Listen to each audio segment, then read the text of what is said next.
다 함께 사도신경으로 우리의 신앙을 고백함으로 4월 22일 수요일 기도회를 시작하겠습니다. 나는 전능하신 아버지 하나님, 천지의 창조주를 믿습니다. 나는 그의 유일하신 아들, 우리 주 예수 그리스도를 믿습니다.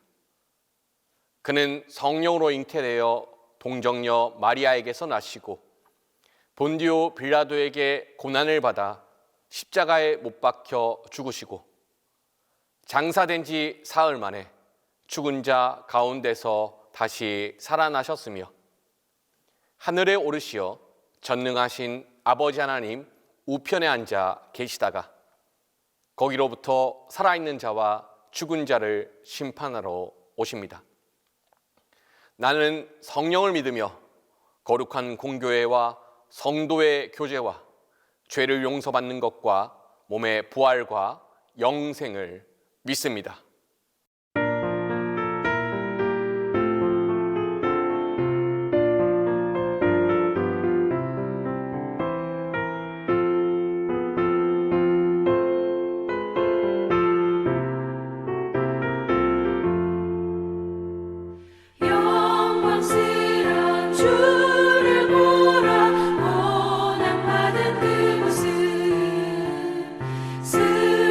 승리하고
기도 외에 주시는 하나님 말씀은 욥기 3장 3절에서 6절입니다.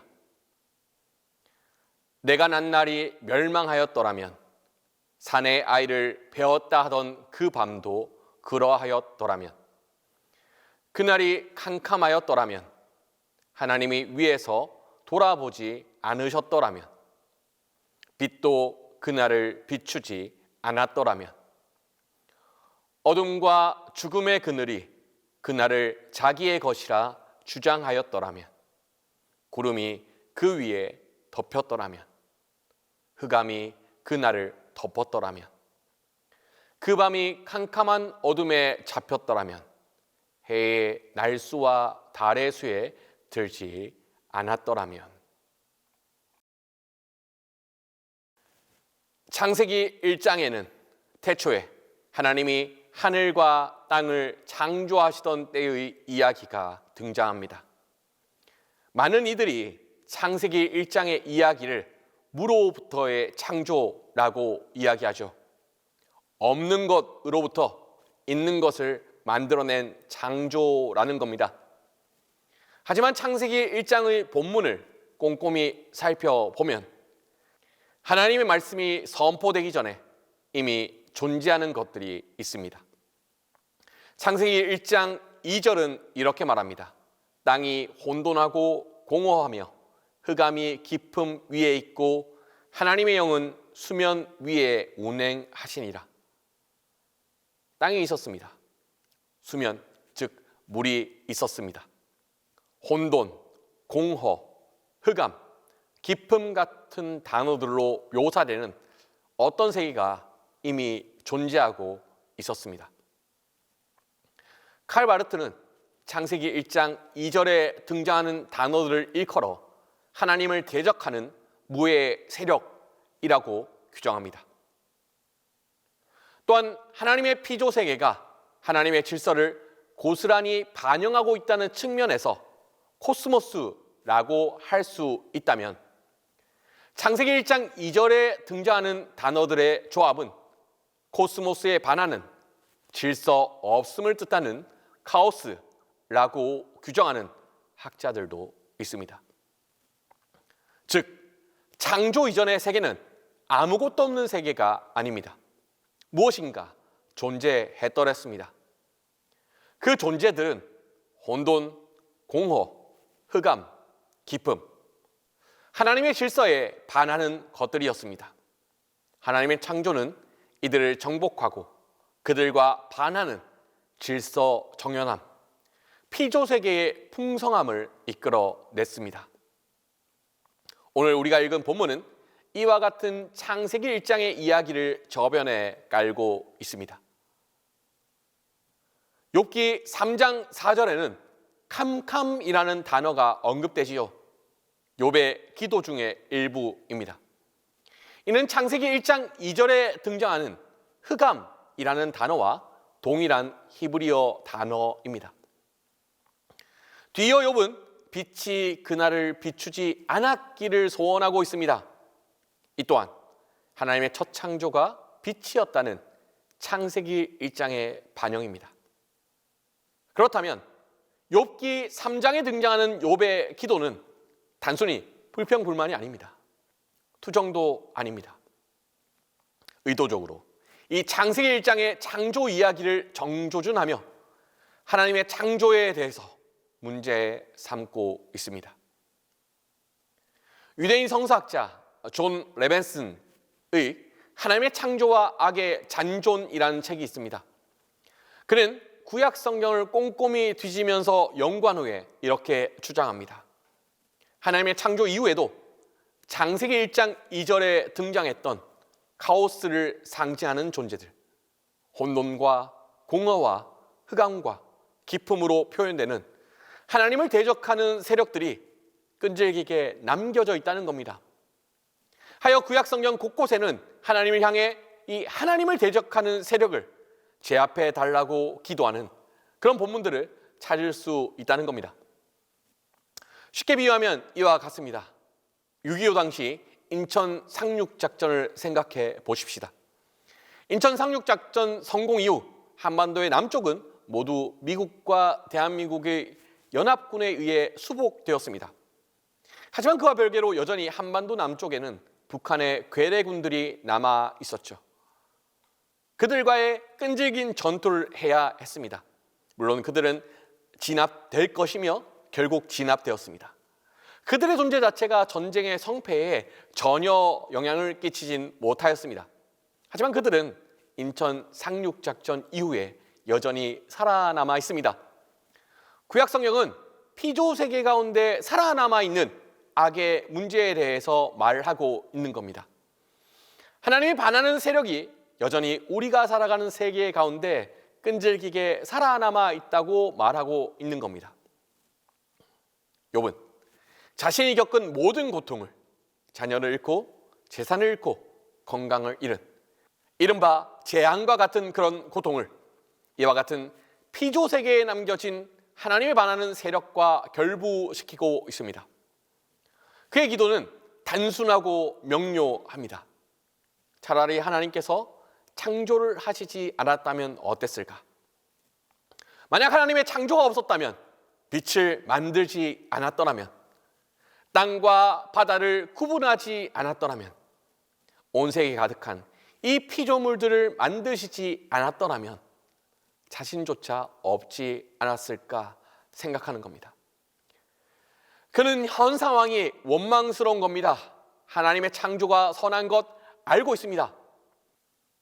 하지만 하나님께서 왜 선한 창조를 완성시키지 않으셨는지, 또한 하나님을 대적하는 세력들을 완벽하게 제압하시지 않았는지 그는 의문을 품고 기도하고 있습니다. 욥의 이와 같은 기도는 구약 성경 곳곳에서 찾아볼 수 있습니다. 시편 44편은 하나님께 이렇게 기도하지요. 주여께서서 어찌하여 주무시나이까? 일어나시고 우리를 영원히 버리지 마소서. 우리 앞에는 때때로 마치 하나님이 없는 것만 같은 그런 상황이 펼쳐집니다. 하나님을 대적하는 이들이 온 세계를 정복하고 다스리는 것만 같은 상황이 펼쳐집니다. 그때 우리는 마치 하나님이 주무시고 계신 것은 아닌지 하나님의 기상을 강청하곤 하지요. 하나님은 전능한 하나님입니다. 하지만 하나님의 전능성이 온 피조 세계에 미치지는 않았습니다. 여전히 하나님을 대적하는 세력들은 이 세계에 끈질기게 살아남아 있습니다. 또한 하나님은 선하신 하나님입니다. 하지만 하나님의 선이 온 피조 세계의 기준이 되진 않은 시점에 있습니다. 여전히 하나님의 선과는 상반되는 악이 이 피조 세계 가운데 영향을 미치고 있습니다. 우리 앞에 펼쳐진 현실, 그리고 우리가 믿고 신뢰하고 있는 하나님의 성품 사이에는 간극이 있습니다. 하여 우리는 기도합니다. 하나님, 하나님의 전능하심을 보여주십시오. 하나님, 하나님의 선하심을 입증시켜 주십시오. 이는 구약 성경에 등장하는 예언자들의 기도입니다. 마찬가지로 욥의 기도는 이러한 예언자들의 기도와 닮아 있습니다. 그렇다면 하나님께서는 이와 같은 예언자들의 기도에 어떻게 응답하셨을까요? 욥기 마지막을 보면 욥은 자신을 힐난했던 세 친구를 위해 중보합니다. 이는 욥기 1장에 등장하는 욥이 자신의 자녀들을 위해 중보하고 있는 장면과 상반된 장면입니다. 욥은 자신의 자녀들을 위하여 중보하는 존재에서 이제는 자신을 힐난했던 친구들을 위하여 중보하는 존재로 확장된 것입니다. 또한 욥기 마지막을 보면 욥은 자신의 세 딸에게 예쁜 이름을 지어주고 그들에게 재산의 상속권을 나누어 줍니다. 이는 욥기 1장에 등장하는 욥의 세 딸의 처지와는 전혀 상반된 모습입니다. 욥기 1장에서 욥의 딸은 철저히 배제됩니다. 아들들만 자기들끼리 잔치를 벌입니다. 딸들의 이름도 나와 있지 않습니다. 하지만 이제 욥은 파격적으로 딸들에게 예쁜 이름을 지어주고 상속권을 나눠주는 선택을 하게 됩니다. 무언가 바뀌었죠. 무엇을 의미하고 있을까요? 하나님은 여전히 하나님이 없는 것처럼 느껴지는 이 세계 속에서 전능하고 선하신 하나님을 신뢰하며 그 하나님께 기도하는 이들에게 이제 너희가 하나님 역할을 해보라고 명령하십니다. 예언자들은 이 세계의 불의를 향해 기도합니다. 그때 하나님께서는 예언자들에게 말씀하십니다. 직접 고아와 과부와 나그네를 돌보라고 말입니다. 그러면 예언자들은 이제 왕을 찾아가 그들을 위한 정치, 고아와 과부와 나그네들을 향한 정치를 하라고 비토합니다. 예언자는 하나님을 향해 하나님께서 직접 행동해 달라고 기도합니다. 하지만 하나님은 예언자들을 향해 예언자들이야말로 하나님의 손과 발이니 예언자들이 직접 하나님의 명을 받고 행동할 것을 말씀하십니다. 욥은 예언자의 기도를 올렸습니다.